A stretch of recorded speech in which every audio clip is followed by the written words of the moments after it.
This story is about a quiet, limping biologist stranded on an alien outpost, dismissed by everyone until a terrifying apex predator invades, ignores the warriors, and bows to him. Why? Because years ago, Alex made a choice that changed everything. The shuttle exploded in a quiet burst of light, fragments scattering across the upper stratosphere of Yaldris 4 like confetti at a funeral. The crew of Research Outpost Core 7 watched from behind the safety of their reinforced viewport, faces drawn tight with concern, though not for the human who was on board. Alex Connor, the biologist with the bad leg and an awkward gait, had been on that shuttle. He'd been collecting fungal samples from the polar growth fields. The explosion, later attributed to a micrometeorite breach and a fuel cell malfunction, sent him spiraling through the emergency chute to a crash landing 4 kilometers from the base. No one expected him to survive. And yet 2 days later, at dawn, the perimeter alert blinked red. He was limping up the service track, hair matted with frost, clutching a thermal case full of samples and a visibly sprained ankle. The base's security chief, a 4-armed reptilian named Tharn, stared at him with obvious disbelief. "You are injured," Tharn said, his voice flat. "Yeah," Alex said, breathing hard, "but I didn't lose the samples." That was when the assumptions began. In a crew full of physically formidable species, scaled Tulgari, stone-skinned Korans, and the occasional cyborg-augmented Oryx, Alex was a curiosity at best and a liability at worst. No one assigned him security clearances, no one took his analysis reports seriously, unless they passed through at least 2 alien supervisors. He was the limper, the non-combatant, the weak one. He didn't argue. He just did his job. For weeks, things remained uneventful, save for the usual grumbles from the other researchers. But on the 43rd day after the shuttle crash, the alarms screamed. Not a drill. Something massive, fast, and biologically unreadable breached the outer barrier at speeds that shredded 2 of the drone's sentries. A flickering blur cut through the eastern wing's hangar doors, tossing aside armored guards as if they were stuffed toys. 3 Korans tried to intercept. 2 were left unconscious. 1 was never found. By the time the creature reached the central atrium, panic had spread like a chemical fire. And there it stood, hulking, 12 feet tall, with obsidian-hued scales, spines that bristled and receded like a storm tide, and slitted eyes burning with eerie recognition. It was a Varex, a Class 5 apex predator, native to the desolate jungles of Razar Prime. The last known specimen seen by galactic biologists had taken down a war skiff with its bare claws. They were fast, cunning, and impossible to train or negotiate with. Except this one didn't attack. It had leapt into the central atrium, teeth bared, claws slick with fresh oil from a mangled utility droid. The alien crew cowered, weapons raised. Alex stumbled into the room at that moment, clutching a half-eaten sandwich in one hand and dragging his foot awkwardly. He froze, staring at the creature. Everyone screamed for him to run. The Varex turned, locking eyes with him. Alex blinked. "Oh no," he muttered. "Oh, not again." The sandwich trembled in his grip. The predator paused, sniffed the air, tilted its head. Then, to the absolute shock of everyone present, it lowered itself onto its front limbs, head bowed low, breathing calm. No attack, just submission. No one moved. Not even Tharn. Is it broken?" one of the Oryx guards whispered. Alex swallowed hard. "I don't think so." The Varex let out a low, chuffing sound and nudged closer on all fours. When it stopped just feet away from Alex, it did something no one could explain. It rolled over. "Does anyone have a translator with behavioral protocol analysis?" Tharn hissed. The Varex rumbled. Then it extended one claw and drew a crude shape in the dust, a very uneven humanoid figure next to a Varex hatchling, both shaded with lines of protection. Alex's shoulders dropped. He knelt carefully, mindful of his ankle, and reached out. "You remember," he said quietly. That single sentence shattered the room's silence. Years ago, on Rezar Prime, a then-intern Alex had been assigned solo outpost duty during a fungal bloom survey. An injured predator had collapsed near his station, ribs shattered by a fall from a hunting ledge. He hadn't known it was a Varax at the time. He'd just seen a wounded animal. He cleaned the wound, fed it dried meat, used a med drone to stabilize the internal bleeding. Then, one night, it was gone. Until now. Alex leaned back on his hands. You followed me? The creature rumbled again, tail swishing in what was unmistakably careful restraint. Tharn approached, cautiously. Biologist Connor. Explain. Lay beneath the thick layers of ice. He wasn't supposed to remember. I just helped. It was bleeding out. The Varax clicked its teeth and slowly, deliberately tapped the floor with one claw, then pointed at Alex, then at itself, then drew a small circle with what looked like motion lines and ended it with 2 claw marks, standing upright. He's making a vow, one of the linguistics techs whispered. He's saying he's here to protect. Another Corin tilted her head. He wants to be his student? The realization sank in. The apex predator had come not to kill, but to learn. And it had chosen the weakest among them as its teacher. The next few hours were chaos. Security lockdowns were reconfigured, emergency meetings were held, some staff protested, calling for the Varax to be sedated and shipped off-world immediately. But the station's commander, an old scarred diplomat with a half-metal face, studied Alex and the beast for several minutes before making her ruling. Let it stay, she said. Let's see what it learns. By evening, a containment dome was constructed in the habitat yard, more symbolic than necessary. The predator refused to leave Alex's side. Alex, meanwhile, spent that night in the medical bay. His ankle was confirmed to be sprained with mild ligament stress. No fractures. The medic, a no-nonsense Tolgari, advised rest and anti-inflammatory patches. 2 weeks minimum without strain, she said.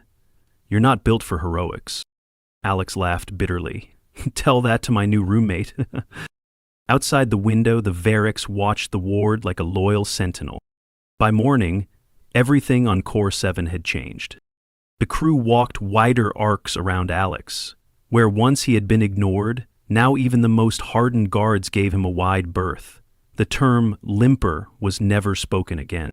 He sat in the central research dome, sipping broth and reviewing mycology logs, while the predator lay curled nearby, watching the screens with surprising attentiveness. It would grunt whenever a visual of Rezar Prime came up. By the end of the second week, the Varax was mimicking tool usage with its claws, not well but with intense focus.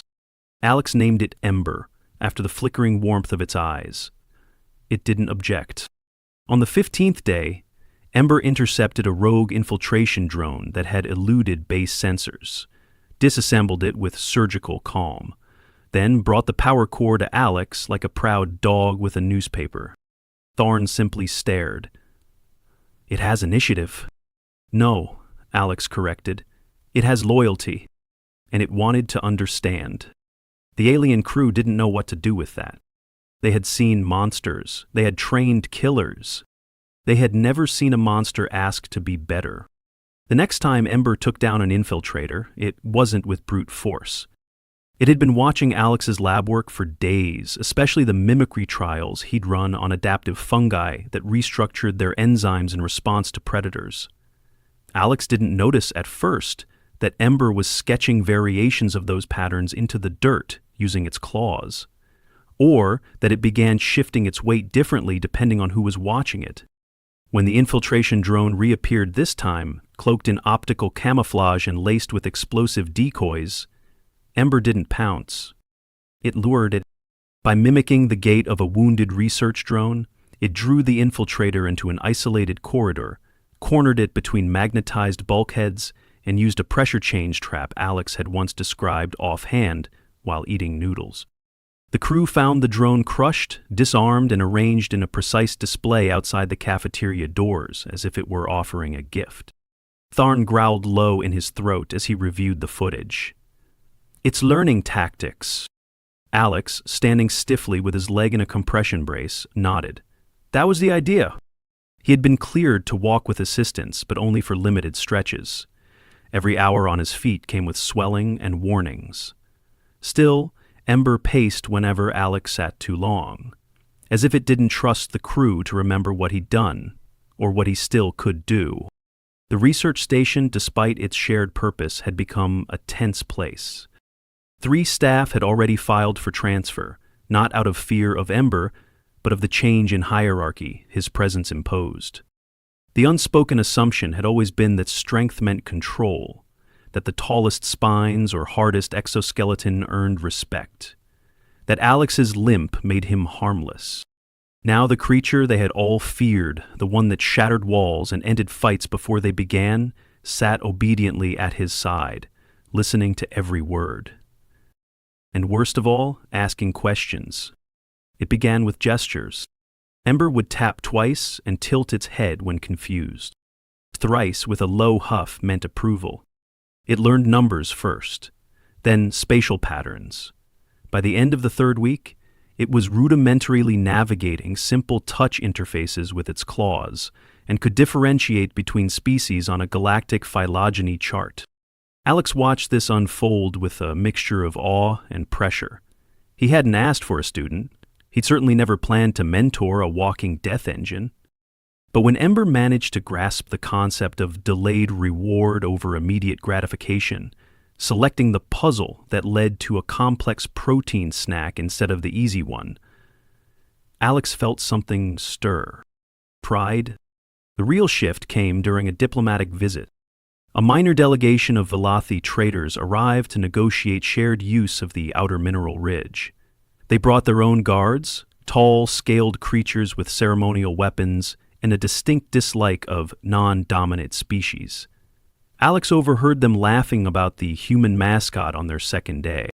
On the 3rd, one of them shoved past him in the corridor. It wasn't hard, just enough to twist his ankle again, reopening the ligament strain. Alex cried out, crumpling sideways against the wall.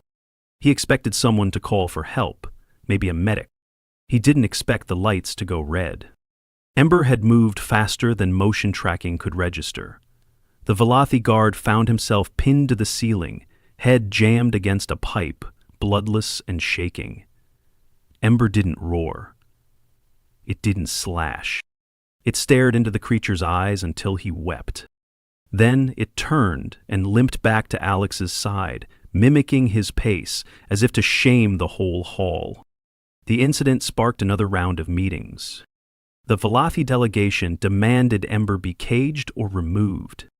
Tharn argued for a behavioral reclassification, but it was the station commander who put the matter to rest.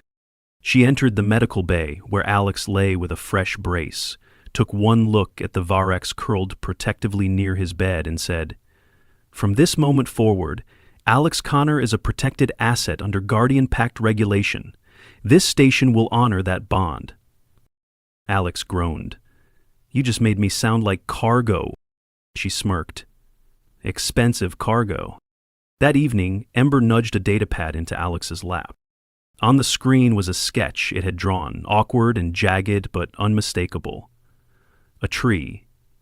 Beneath it, a Varex cub lay beside a smaller humanoid figure, each with matching injuries. Alex stared at it for a long time. "You're not learning tactics," he whispered. "You're learning connection." He taught Ember how to identify stress hormones in other species, how to recognize emotional states from posture and scent. It wasn't perfect. Ember once tried to cheer up a depressed Tulgari by dropping an entire comms panel in front of her. But the intention was clear, and slowly, the crew changed. Some still kept their distance. But others, curious then amazed, began to offer Ember small puzzles, language cues, logic grids. It never refused a challenge. One Oryx engineer even bet a week of ration upgrades that Ember couldn't identify a protein malfunction in a synthetic food system. Ember solved it in 30 minutes. Alex barely had time to finish his broth. When the engineer asked how, Ember tapped its claws over a simplified amino acid sequence Alex had once used as an example in a fungus analysis. The same crew that had once doubted the limper now lined up to speak with him, not out of awe, but out of need. How did you explain it? What lay beneath the thick layers of work? What did it see in the pattern? And always, quietly, they asked the same unspoken thing. Why him? The answer came not from Alex, but from Ember. During a crew-wide briefing on potential external threats, Ember interrupted. It stepped to the center of the command deck, crouched low, and tapped the floor. Once. Then twice. Then, using a control stylus in its claw, it accessed a memory file. A dated field report from Rezar Prime. It showed a human intern dragging himself up a slope with a makeshift sled, hauling a limp predator behind him. Blood loss, storm winds, visibility near zero. The report had been dismissed at the time as exaggerated. Now it played frame by frame. Alex, pale and shaking, clutching an injector between broken gloves. Feeding Ember bite by bite from his own rations. Using insulation tape to keep its wounds covered. Refusing to abandon it even when his own shelter was down to 40% power. The Varix turned back to the room and slowly pointed to that footage, then to Alex, them to itself. Then it bowed again, that in submission, in gratitude, and understanding. It was never about strength. It had always been about choice. Alex had chosen to help when no one else would. Now, Ember chose to learn so it could protect what it had once been too wild to understand. And the galaxy, for the first time, began to whisper of a human who had no weapons, no enhancements, no towering frame, just a limp. And the vow returned. 2 months passed. The swelling in Alex's ankle had faded, but the limp remained. It always would. The ligaments had been strained and restrained too many times, a permanent reminder of impact and effort. The station medic cleared him for full mobility with caution, emphasizing the need for stability supports on uneven terrain. By now, the supports weren't for defense. They were for pacing Ember. The Verax never outpaced him. Not once. Even when the research station expanded its patrol routes after a second wave of infiltration drones, sleeker this time, camouflaged to mimic local crust life, Ember only moved at Alex's speed, unless told otherwise. And that was new, because Ember took commands. Not barked orders, but requests, complex ones. Alex had started using conditional tasks. Wait here until after the storm passes. Then rejoin me at the lab if Tharn confirms the corridor is clear. Ember followed to the letter. One crew member quietly recorded a session where Ember corrected a visual analysis test, noticing an atmospheric inconsistency in a simulated sample that even the AI assistant missed. It went viral within 2 days of uplink approval. But fame wasn't the problem. Expectations were. Suddenly, Alex was no longer just the biologist who limped. He was the human with the apex student. The Predator Whisperer, as someone from the Diplomatic Liaison Office called him during a call that lasted far too long. They wanted lectures, webinars, security briefings. Alex refused most of them. He wasn't a miracle. He was a man who had done what was right, once, years ago. Now all he wanted was to keep learning together. And yet, not all attention came with admiration. Late one evening, a new ship docked at the outpost. Officially, it carried a shipment of recalibrated atmospheric filters. Unofficially, it brought with it an envoy from the Triarch Command Intelligence Wing. Captain Ruse. Human. Tall, lean, with the sharp calm of a man who had read far too many files and trusted very few people. He requested a private audience with Alex, then insisted it happen without Ember present. Alex declined, so they compromised in the outer atrium, in full view of both crew and creature. Mr. Connor, Rouse began, I'll be direct. You've developed a rapport with a creature that has, historically, shredded elite squads. That makes you valuable, but it also makes you anomalous. I didn't train it like a soldier, Alex said, arms crossed. I gave it a choice. That's it. Ruse nodded, unconvinced. And now it follows your voice over instinct. That's not just rapport, that's control.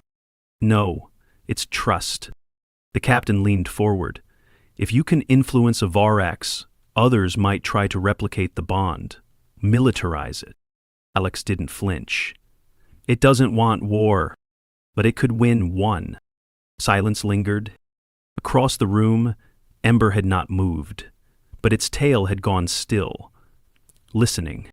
You want my approval to take it? Alex asked quietly. No. I want your help to understand how deep its programming runs. It's not programmed. Everything is, Raz replied. Even you. Choice is just a pattern we haven't decoded yet. Alex stood. Then decode this. You want my student? You'll have to explain to it why trust gets punished, and you'll be lucky if you leave with your skin. He walked away. The meeting wasn't discussed again. But something shifted. Ember became sharper, not aggressive, but aware. It began analyzing base schematics, examining camera blind spots, not in preparation for attack, but as if auditing the place for weaknesses others might exploit. It rerouted a failed exhaust sequence 2 days later, saving an entire greenhouse wing. No one questioned it. Instead, a shift began in policy. Alex was promoted to Special Behavioral Liaison. Ember was designated as a Level 1 autonomous ally. Core 7 was redrawn as a semi-independent research protection facility. And then came the storm. A solar flare, a big one, struck the outer ridge during a maintenance shift. 3 researchers were caught on a relay scaffold, communications cut, radiation climbing. The emergency team launched within minutes. But it was Ember who arrived first. It didn't leap. It scaled. Hand over claw, over cable, through winds that would have flayed skin from flesh. It covered the distance in under a minute and shielded the researchers under its body until the shuttle retrieved them. It returned with lacerations and a burn across its left flank. It barely flinched. Alex spent the entire night cleaning the wound, hands steady, eyes heavy. Why do you keep putting yourself in danger? He whispered, half to himself. Ember raised its head, then tapped its claw once on Alex's leg brace, once on its own injured side. Then it made the sign it always did to mean protection. But this time, it followed it with another gesture, one it hadn't used before. A claw at its own chest, then a point toward Alex, and a curl inward. Understanding. That was the word it had learned that week. Not just protect. Understand. Not just mimic. Choose. And it had chosen to be like him. Weak in body, willing in heart, a protector not by instinct but by bond. Later that month, Ember requested to enter a trial behavior program for younger apex specimens held in off-world reserves, to teach them restraint, observation. Some objected, but the commander overruled them. If a predator asks to educate, she said, we'd be fools to deny the class. Alex watched Ember depart on a secure diplomatic vessel flanked by guards, who stood straight, not out of fear, but out of respect. Before boarding, Ember knelt, tapped Alex's brace, then tapped its own chest, then stood. It would return, not as a student, but as someone ready to teach. And Alex, the limping biologist no one had trusted, simply watched the sky. Not triumphant, not transformed, just proud.